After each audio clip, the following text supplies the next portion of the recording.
Hey guys, and welcome back to another episode of the Diamond Discussion Podcast alongside my co hosts Joe Stumpo and Ben Angiano. We are diving into the injury report. We've had a lot of them today. I don't know what's going on in Major League Baseball, but the injury bug has struck. Some from the Mets, unfortunately. I mean, why not? Why not? But let's break it down. Let's get into this and let's see what the potential biggest impact to all of these injuries are going in. So, Ben, lead us off. Who are we going to discuss first? Well, starting off, like you said, the New York Mets, their very own Francisco Lindor. Right off the bat, obviously, we had the whole insurance controversy with the WBC and Team PR. And it looks like Francisco Lindor is being examined tomorrow for a stress reaction in his left hamate bone, per Joel Sherman. Lindor, if possibly needed, could need surgery that would require a 6-week recovery, possible as well. Ken Rosenthal said Mets could hold him back a few more weeks just for the recovery. General manager David Stern says they're confident he'll be ready for opening day, however. So it's kind of unfortunate, really unfortunate timing right here for Francisco Lindor and the Mets. Yeah, I mean, obviously, thank God they signed Bo Bichette, right? I mean, he could slide over and play some shortstop for the time being. Obviously, they're going to lose some of the defense that Lindor can show on the at shortstop compared to Bichette. Obviously, that's a little bit of a defensive liability, but he can hold his own. I'm sure there's no problem there. So, if he does get the surgery, it's going to be 6 weeks. So, is that horrible? No, but you don't want to start the season without Lindor. So, obviously, hopefully, he can get back and still have his power stroke because I don't think it's going to affect his power swing from what I'm hearing. Yeah, this injury usually doesn't. The funny thing is, off air we discussed it, and I said this is the second time we were talking about this injury to a man named Francisco who plays for the Mets. The last Yeah, time it was last year we discussed this about Francisco Alvarez, and now we're doing it about Lindor. Usually this injury, like I said, it doesn't really amount to anything. The reality is, yes, losing Lindor to start the season is unfortunate. Now, he's getting examined tomorrow. That doesn't mean he's going to have surgery tomorrow. So you would imagine if they do opt to do that, it would be a couple of days, maybe by the end of the week, the weekend, maybe like a Friday, that he does have this surgery. With that being said, 6 weeks from, I believe, Thursday would be Mets opening day. So I don't see how you could say he's going to be confident for opening day because he's just going to what? Jump in without taking any at bats whatsoever. So I don't see that being a thing. Maybe the first 2 weeks of the season he essentially misses. That's just in my opinion where that's going to end up. Now, Joe brought up an interesting point about Bo Bichette potentially sliding in it short. I don't think they're going to go that route. My reasoning is if you're going to have Bo commit to play third for the season, you're going to start him off the first couple of weeks to play short and then slide him over. I think it's just going to be a transition. He's the third baseman. He's not going to move over. Maybe not as dramatic as the A-Rod Jeter saga. If Jeter ever missed time, A-Rod never asked to play short. I don't know if that's going to be the case, but I think Bo is going to commit to third, and I think he's going to end up staying there. You could maybe see a guy like Mauricio sliding in that spot. And then, when Lindor comes up and, is ready to go, maybe Mauricio goes back down or however that's going to play out. But I don't see Bo playing shortstop at all, regardless of what happens to Lindor. it's interesting. That's a honestly interesting point. Obviously, getting Bo acclimated to third base would be very important for the Mets, and he's obviously going to get the reps in spring training. So that's one thing we're going to be looking at. And I think he is playing for Team Brazil as well in the WBC, if I'm correct. And obviously, I think he'll be playing short for Team Brazil, but I'm not sure. No matter how you look at it, this is an unfortunate injury. Like Mike said, this isn't the first hamate bone injury that has been suffered by a Mets player. We saw how it affected Francisco Alvarez. Will, it take a little bit for Lindor to get his feet underneath him when he comes back from this injury? We'll just have to wait and see, but just felt like a lot of things just went down today. I felt like a lot of people just a lot of players, should I say, reported to spring training, and immediately we got a crap ton of injuries, which is just sad to see. Yeah, obviously, this is one of the Mets' biggest leaders. You don't want to see him go down, but hopefully, like Mike said, it's only 2 weeks, and maybe it's like a grand total of 12 to 15 games. So hopefully, it doesn't affect the start of the season because according to Frank the Tank, uh, The Mets are going to be 20 games under 500 by the end of April. And they're going to lose 115 games. So, and then he blamed the World Baseball Classic, which is even better, which he actually didn't get hurt in the World Baseball Classic. So I'm not too sure how he could blame something that didn't start yet. So that was an interesting take that I had seen earlier. But obviously, I think the Mets will be okay, whether he misses some time or not. But obviously, you don't want to see this type of thing happen. If I can, real quick, I understand being a Mets fan. I understand what this entails. I understand what we've been through. A lot of it has been hell. But Frank, you need to relax. Every time any little thing goes wrong, he's biting at his thing. He's throwing stuff. He's freaking out. They're going to lose 20 in a row. I mean, I don't know if it's clicks or he genuinely feels that way. I really don't know. But that, I to think me, I think he does. I think he feels that way. I feel like he does because I don't think you could fake that passion. No. But I mean, I get it. But in the same regard, if you're going to be that negative about everything that happens, I don't want you celebrating if and when we win. I just don't, because like it almost feels like you don't deserve it. I mean, the way he's gone after players, and then like I remember there was a little clip. I don't mean to go down this road, but like he torched Brett Beatty, just over and over and over again. And then they met in person, and if you see Brett Beatty's face when he sees him, it was just like, oh, hey Frank, and it's just like, why are you trying to meet? Yeah, whatever. I'm not doing all that, but yeah, I mean, it's just don't celebrate when we win, because look at how negative you are all the time. It's just I don't like that type of stuff. Why are you putting that negative energy in the air? Cut it. Leave it alone. Go. Stop tweeting. But. Yeah. It's kind of wrapping up with the Lindor news. Just a very unfortunate injury, and I did read and I saw some doctors kind of break it down on X. They were just saying if he doesn't get the surgery for it now, he'll have to get it for it eventually. So better doing it now than ever. And having a problem. Let's say this is a problem later on in May or June. So just get it over with now. It does lead a little bit of a being confident for opening day. Like Mike said, I don't know about that. Maybe a week or two, and then he'll make his debut. Obviously, it's going to be a transition period where he's going to need to see the baseball, get his feet underneath him, like I said. But moving on to another team that's in the Mets division, we have the Atlanta Braves suffering a very, very devastating injury right here. Starting pitcher Spencer Schwallenbach placed on the 60-day IL due to right elbow inflammation. What do you guys think about this? This is just truly unfortunate for this kid. I'm not too sure how Atlanta's going to be able to survive if they have starting pitchers going down, to be honest with you.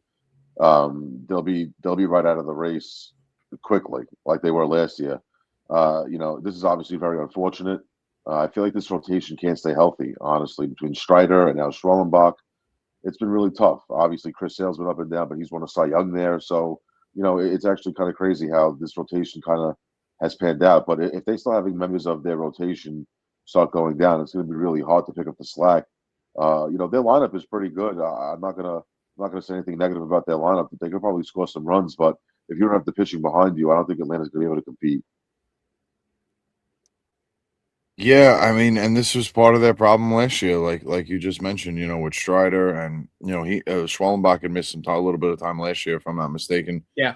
Their lineup, I mean, it's gonna compete, but at what level?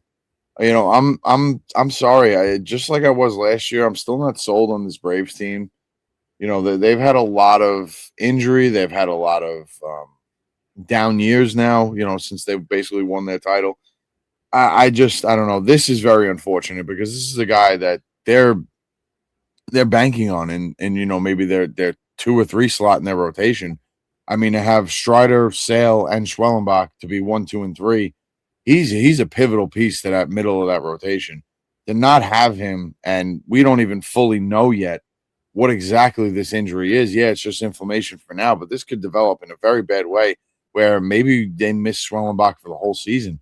Obviously, if Tommy John is on the table, usually you see things like this. That is everybody's first thought. So, I mean, as this news starts to break further, we'll obviously dive into it. I mean, there's been rumors that Ben had mentioned this to me earlier today that supposedly the Braves were in on Gallen. Now to maybe replace Schwellenbach. I don't know if that's the answer, to be honest, but it's something, because he's a very big piece to that rotation. I've seen him obviously enough play against the Mets, and he's always solid. It always seems like he has the Mets number, and I feel like his stuff is always at its best. So I've seen him, and this guy down the stretch. I mean, to not have him, like I keep saying, I can't stress it enough. That's big news for this rotation, and that's not a good way to start before it. Pitchers and catchers just reported this is not a good way to start out. Yeah, and the reports were that they're hoping that this is more so issue with bone spurs. Obviously, he had the injury last year. They're hoping that it's just something that it's the basically bone spurs and how annoying that could be. They're really hoping it's nothing with the UCL and that everything's intact. So we'll see how that plays out. That's going to be super important. Hopefully, we do see him this year. I think this guy is one of the best young pitchers in the game, without a doubt. I love every time he goes out on the mound. I feel like he always, I don't know. It's just like a level of aura to him. Mike brought it up right now. Every time he faces the Mets, I feel like he always brings his A game. Same thing when he faces the Phillies. A good young pitcher in the game. You hate to see this happen, truly. Yeah, I just listen. Like I said, if Atlanta's going to go through injuries in their rotation, I think it's going to put way too much pressure on this lineup to have to win ball games and be the reason why they win ball games. I don't think they're going to have enough pitching. Even with the addition of Robert Suarez, I believe he signed with Atlanta, correct? Yes, he did. Yeah, even though they were able to solidify that back into their bullpen, I just don't see if they don't have enough starting pitching how their offense is going to be able to keep up with that. I think they could be out of games by the fourth or fifth inning, and that's just going to be really hard on your offense every night. Yeah, and it's basically in my head as well as where's their pivot point? Do they go for a guy like Gallen? Do they go for a Chris Bassett? Maybe even a Max Scherzer just to throw one out there as well. There's going to be pivot points where I think the Braves could go for. Or will they have to rely on pitchers like their rookie Hurston Waldrop coming up and having a big impact to start off the year? It's going to be big time for the Braves, especially with how down bad of a season they had last year. This is just not the way to start it off. Look, I believe in that lineup as much as a lot of other people do. They're due for a bounce back year, in my opinion, but this is a horrible way to start off their spring training. Yeah, no, I agree. It's not a good start at all. No, it really isn't. Before we jump into maybe the next injury, guys, I just want to urge you again, as I always do, light up our comment section, whether you're on our YouTube page, whether you're on Apple, whether you're on Spotify, light up our comments. Let us know what you think maybe the biggest threat or the biggest blow so far to some of these teams and some of the injuries that we're seeing. And also like, follow, and share. If you're not, subscribe to the YouTube. Your JBM Sports Media on YouTube for our Spotify and Apple listeners. So, guys, I can't urge you guys enough. I know you're tired of hearing my spiel, but I got to keep doing it because I think it works. So we'll see how, again, with these injuries, though, these are a shitty way to start it out, to be honest. There's no other way to put it. Yeah, and going right into that, talking about a very crap injury right here, we have the next one we're talking about. Anthony Santander will miss 5 to 6 months after undergoing left labral surgery. This is absolutely horrible. When you look at that contract specifically that the Blue Jays handed out to this guy, and now for him to be out 5 to 6 months after his injury last year, which basically put him out until September, and then he had a horrible postseason run. JV, I'll throw it to you since obviously you're the Yankee fan as well. What do you think about this? I mean, this is obviously it's now year 2 of this contract where it's a complete waste. It's really unfortunate. He was supposed to be one of the big boppers in that lineup from the left-handed side, and it's just not coming to fruition right now. He's going to have 3 years to prove that this was a really good deal, even with missing these 2 years. So he's going to really have to now overperform, in years 3, 4, and 5 to make it look like it worked. And I just don't see how that's happening. And I'm also going to say that the option is going to get declined as well. I don't think Toronto's going to want to get in bed with Santander when this whole thing is over, no matter how good he does in the final 3 years of this guaranteed deal. It's been really unfortunate. He was really fun to watch in Baltimore, and he put up some great numbers, really low key, honestly, that kind of went under the table. I believe his last year in Baltimore, he had 44 home runs and knocked over 120 RBIs. So, this guy was definitely not something to sleep on. But right now, just the last 2 years, with Toronto, he's been limited, and now he's barely going to even play this year after this labral surgery. So it's really unfortunate to see that he's not going to be contributing for Toronto. Even as a Yankee fan, it's just it's definitely not good for Toronto. Yeah, I mean, overall, regardless, obviously, as a Met fan dealing, seeing the Schwellenbach news, you don't want to see these injuries. You don't, regardless of what team these guys play for, because you want to beat the best version of every team you can. A guy like Santander, like you had mentioned, was supposed to be a very big catalyst in their lineup, and look at. I feel like every time Toronto comes up, I have to say it. It's close. Winning World Series. Yep. That close. Without him. Yeah. Without him, he was heir apparent. He didn't exist, and you would hope going into this season that they were going to get him back and that was going to bolster their offense. And now, what, best case scenario, we see him in August. If we see him at all. Yeah. Does he have it in him to come back and actually make, some noise and make production for that lineup? I mean, that, time will tell. If that's the case, though, let's play let's play Mikey Optimism. Let's bring him back for a little for a moment. But for our YouTube fans that don't know, that was a nickname that Joe had deemed me on Diamond Discussion last year. So I figured let's bring back Mikey Optimism for not the Mets. Listen, if you get Santander back in August and he does produce, and the Blue Jays are obviously in the middle of a pennant race, that could be a huge addition to the lineup after the trade deadline. That could be huge, but we don't know what version of him we're going to see, because he's going to be coming off injury, hasn't done anything in 5 to 6 months. Obviously there's going to be a little stuff in between, but realistically, he hasn't seen pitching since last year. So who knows what this is going to end up? Who knows?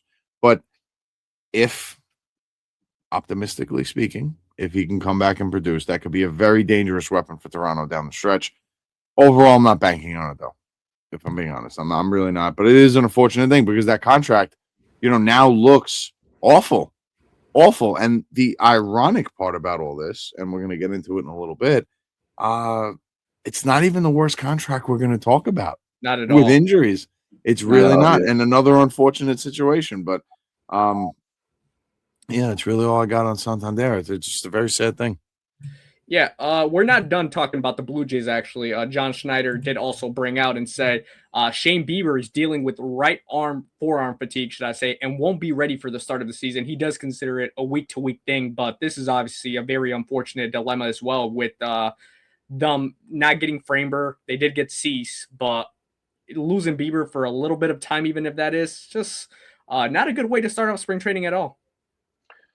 No, and listen, I know that he's supposed to be a back-end rotation piece, and it's a 1-year deal. It's a low risk, high reward, type deal. But the risk is the injuries. That's the whole thing. It's not his stuff. It's not him getting shelled around. It's literally can he pitch every 5 days? That's literally his only problem. And right now, I just don't see how this rotation. It's not all that scary to me. I'm not trying to sound like I'm putting them down or whatever. But I mean, Jose Barrios wasn't the best last year. I don't even think he pitched in the postseason, to be honest with you. And then you lose Bieber now. You're relying heavy on Gossman and Trey, your Savage in year 2. Can you do it for a full season and pitch 170 plus innings? So there's a lot of question marks right now with their rotation, and obviously you have Cease, who's got horrible numbers against the AL East in his career and in the American League alone. So we'll see what happens. It's going to be interesting to see how they pivot, if they do at all, with this rotation. If they make a move, or if maybe they stay quiet and just ride the storm, or if they could be potential suitors for a Zach Allen. Maybe sign him on the back end, or maybe sign Max Scherzer. Someone that you had said, bro, could sign with a team that kind of needs a back end starter. So maybe Toronto does something like that. Yeah, I think you kind of took the words right out of my mouth. I mean, maybe they could be another team that's now in on Gallen, a reunion with Scherzer if he's interested in that. Who knows how that'll play out. This is another big blow for this team, who's obviously has World Series aspirations. Listen, they had gotten as far as they gotten without Santander, as we just mentioned. But Shane Bieber down the stretch in the season for them was pretty solid. His issue over the last couple of years, like we keep mentioning, is he just can't stay healthy. And it's unfortunate because he has great stuff. He really does. He has great stuff from his years in Cleveland. He was amazing, and it's just the injury bug just can't seem to get away from this guy. The injuries like this, I hate them because there's no real timetable. There's no real fixing it. It's kind of just we're week to week. I hate injuries like that because I feel like they just linger throughout the whole year, and we're a day into pitchers and catchers, and this is what we're seeing: a right forearm fatigue and not ready to start the season on a week to week basis. I genuinely can't stand those because there's just no we don't know. We don't know anything. That's the unfortunate. It's not like at least Santander, all right, 5 to 6 months. Lindor, all right, 6 weeks, maybe 7 or 8, roughly. This is just, it's week to week. We'll figure it out. Right, yeah. I hate that. It drives me nuts because there's no real clarity to it. So that's another. Toronto's honestly, their team is suffering a little bit today.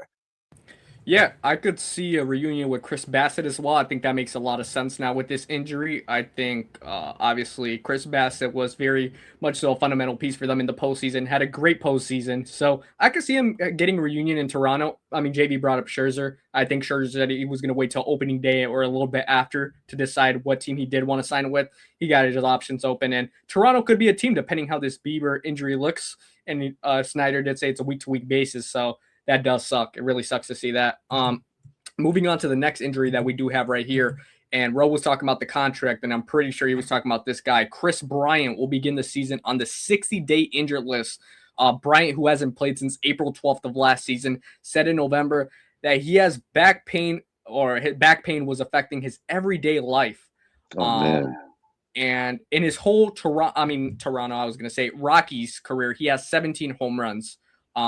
So that's just a stat for you guys right there. What do you guys think about this KB injury? I mean, this guy was literally a Cubs legend. I mean, it's really crazy how this guy went from one of the best third basemen in the National League, in the National League Central, to leaving Chicago and literally becoming a ghost. And it was all due to injury. I mean, now he's got an injury that's affecting his life. Like you said, in 4 years in Colorado, he's got 17 home runs. It's an average of 4 home runs, a little bit more than 4 home runs a season. This is just not the numbers that he was putting up in Chicago. It's a complete 180 of a player. And I'm guessing you got to chalk it up to the injuries. They've been that severe. This is obviously a contract that looked really good for Colorado, and then it just turned into not being good for Colorado that quick.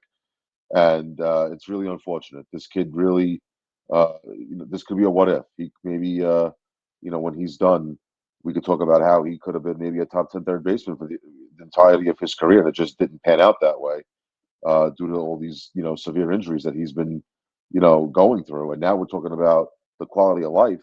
It's been affecting him as well, not just while he plays, is, concerning. So my prayers are definitely up for Chris Bryant right now. It's definitely concerning. Overall, this just sucks. This really does just suck. To every point that was made by Ben and Jay on this topic with Chris Bryant, because he was such a likable guy. Ben has mentioned this, off air. I'm sorry to do this to you and out you a little bit, but you being a Brewers fan, he's like the Freddie Freeman for me as a Met fan. It was just plays for your rival, but you kind of just can't hate him. You respect the way he played the game. To all the talent in the world, Rookie of the Year, MVP, everything that he did was part of breaking the curse in Chicago. Really looked like he had a phenomenal, promising career ahead of him. Goes to Colorado, and you think this guy's going to light it up and just rake there. It's Colorado. I remember also, like, my dad was huge when he was a free agent. He wanted the Mets to go after this guy. He was versatile. He could play some outfield, some corner outfield. He could play third. He could play first. And now we're talking about another IL stint. He's having these back issues that affect his everyday life. That sounds all too familiar to me as a Met fan with David Wright with the spinal stenosis. That is just, it's a horrible thing to see a player that wants to play, that has all the talent in the world, that could be doing amazing things, potential Hall of Fame, career, our aspirations. And you see that it's just cut short due to something like this. And back issues are nothing to mess around with. That's going to stick with you for life. I feel like having things like that happen and you go in for these surgeries, it's almost like I feel like you're never the same. I feel like anybody I've ever seen that's really ever gotten a back surgery is never the same after. It's just a brutal thing to happen, and especially to a talent like him, a guy who's beloved practically around all of baseball, no matter who you root for. I mean, how do you not root for a guy like Chris Bryant? Left it all out on the field, played hard, played well, was talented, always seemed like he was lighting up the locker room, the clubhouse, the dugout. And it's just this is very like like Ben and Joe had alluded to. This is a very sad thing to see because the what if factor to him. Where could he have landed? Where could have his career ended? And where would he have ranked? Maybe all time, or just even in this century of baseball, where he could have been among some of the top third basemen we've ever seen. It's really just a sad thing. It really is.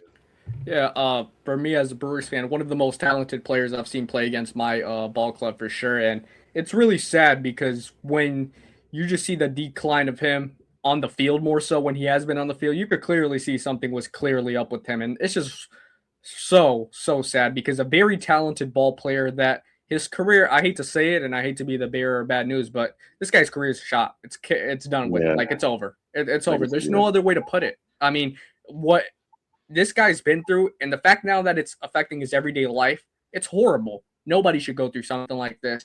And there's going to be a point in time, I believe, where the Rockies and him might have a discussion like what to do about me and JB were talking about this, what to do about the contract, whether it's they're still going to pay him, but it's better to cut him or whatever it may be. How we'll see how that plays out eventually. But I mean, his career shot. I'll say that right now. Yeah, it's really I'm gonna be unfortunate. It honest. looks like it's coming to an end.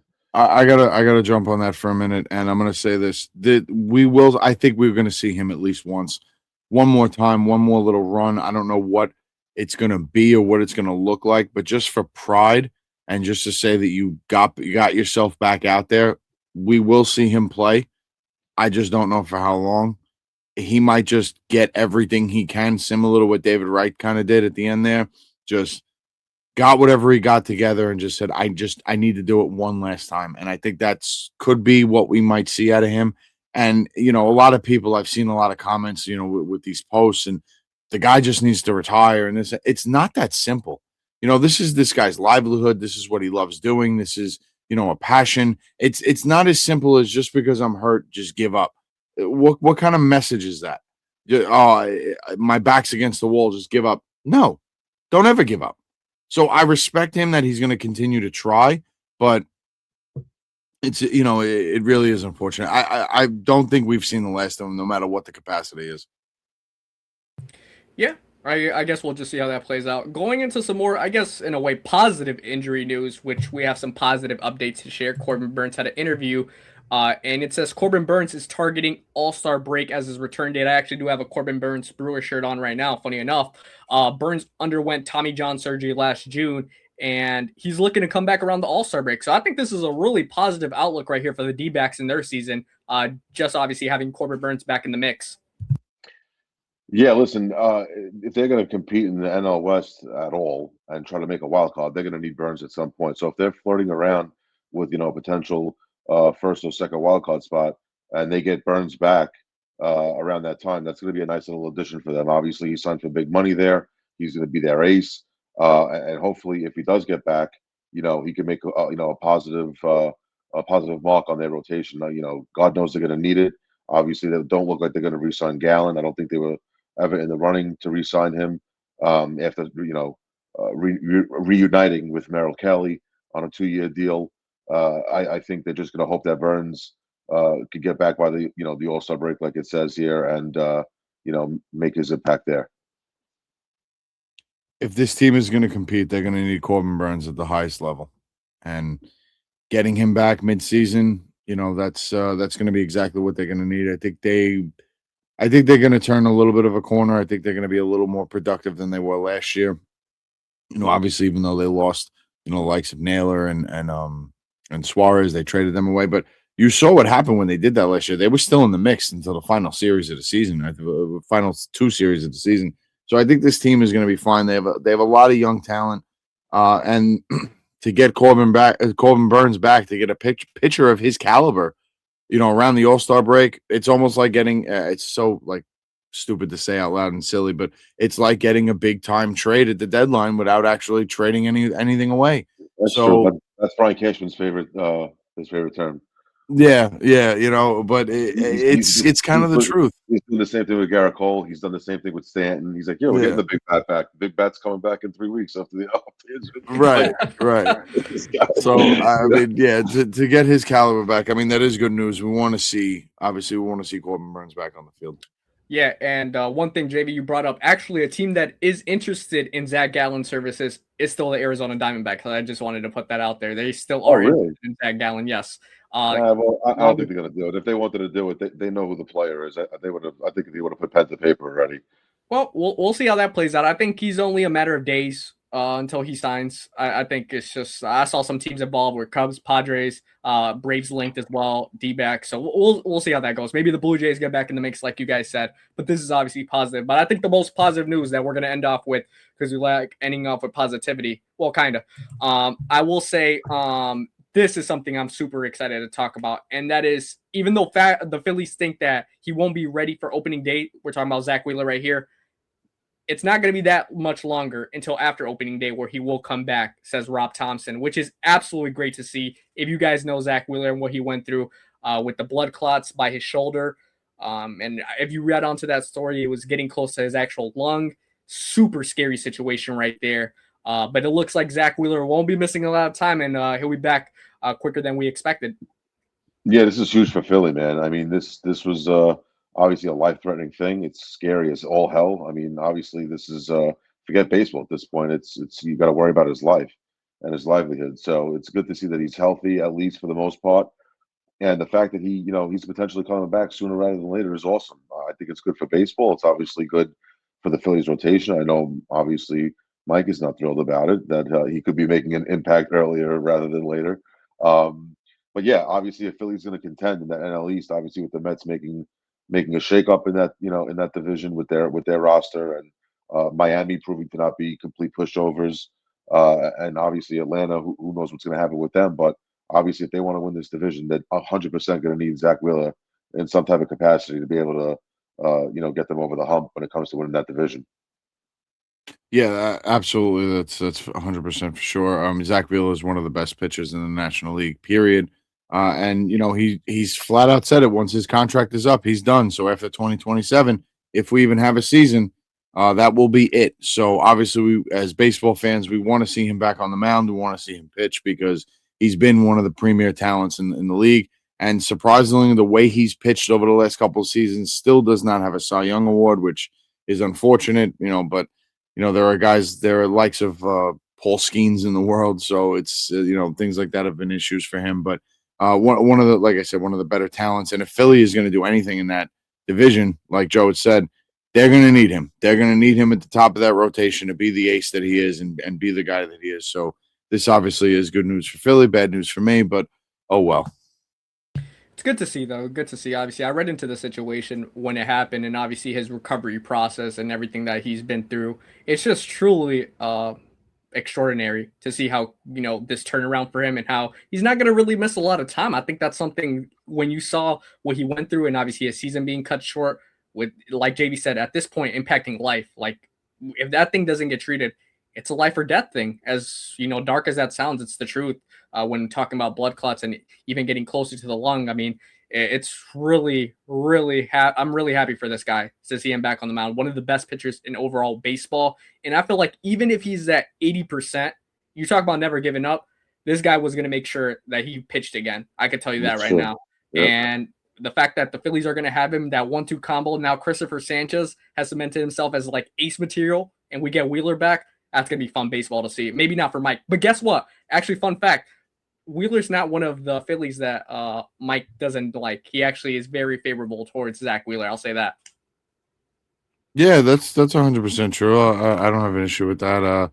Anybody overall would have been burnt when he left to go to Philly, but that was the Wilpon era, and the Wilpons didn't do the right thing to try to bring him back. I couldn't blame him for doing what he did, and he'd shown a lot of distasteful comments and things along the Mets organization. And then after everything was said and done and all that regime was out the window, he flat out said, there's nobody left there that was there when I was. So I don't really feel the same way that I did. So I respect the hell out of him for saying that because he didn't have to. He could have went along with it, but I respect him for that. He's always been a very fierce competitor. He was fun to watch when he was first coming up and everything. And I mean, he's another guy. Like, how do you forget this story? Forget his injury. Take that off the table. How do you almost root against him? He's fierce. He goes out on the mound every fifth day. He's competing for the Cy Young almost every season. He's filthy, and when he's facing your team, you're getting a little nervous. So you can't hate a guy like that just because he's good, But Yeah. JB, what'd you think about this? Anything to wrap it up more so the Zach Wheeler story? No, like I said, it's something that thank God he's finally healthy. Somewhat to some degree, and obviously when they get him back, it's going to be a plus for that rotation. Take a little bit of pressure for the likes of Christopher Sanchez, obviously, and they obviously lost Ranger Suarez to Boston, so that they're going to need Zach Wheeler honestly if they're going to compete in that NL East and even try to make a wild card or win that division. So they're definitely going to need some type of a positive performance throughout the stretch from Wheeler in order to be some type of competitive ball club. Yeah, one thing I'll point out, more so, obviously, Wheeler injury aside, like for the Phillies in that rotation, obviously, you mentioned they lost Suarez. I mean, at some point, they have to play the young talent that they do have in the farm system, I'm assuming, like guys like Painter and Crawford. At what point do these guys get the call up? And obviously, we'll see it as it goes on in spring training. Maybe finally Dave Dombrowski will finally, give these guys the shot and like, all right, you know what? These guys could play in the big leagues. And I'm just very curious to see how that plays out. I'm thinking Painter's obviously the first one Yes. that would get the first crack. Yes. But at this point, I really thought that they would go after Zach Allen. I thought because Zach Allen is from the East Coast and he's an East Coast guy, I thought maybe they would try to swoop in and try to get him. But if they're not going to go Painter, I mean, what are they doing? They're just going to have him sit and wait, I guess. And how I think about prospects that just sit and wait. So we'll see what happens. It's a good point. I want to see how they utilize their rotation. If they're going to maybe possibly make a move at the deadline, get some help, or maybe even before that. We'll see. It's going to be interesting to see how Philly operates this year. Yeah, overall, I mean, we'll see. I think Painter, like Joe said, Painter will be the guy that we see first, barring anything crazy. But yeah, I mean, his talent is through the roof, and he could be a very dangerous piece if they add him at some point throughout the season to bolster that rotation a little bit. I mean, we'll see how that all plays out, but I don't know. What I can say is, guys, if you are still here listening, we do appreciate you. You are the motivation that keeps us going. Like I constantly say over and over again, it's usually my little thing at the end. I'm going to say it one more time. Which injury do you guys think was the worst or the most impactful? Which news that we brought out tonight regarding injuries, which one do you think is the most impactful, good or bad? Write it up in the comments, either on Spotify, Apple, or YouTube, whichever one you decide. Hell, you know what? Maybe you're feeling generous. Do it on all three, and we will see them 3 times over. Guys, send this out to everybody you know. Why not? What do you have to lose? What do we have to lose? If we're entertaining you, we might be entertaining somebody else that, hey, look, I found this podcast that is pretty good. So why don't you check these pretty regular guys out. Overall, what I will say is, fellas, it's always a pleasure to do shows with you guys, and it's always a pleasure to be doing a show for everybody listening. So, as always, guys, have a great night.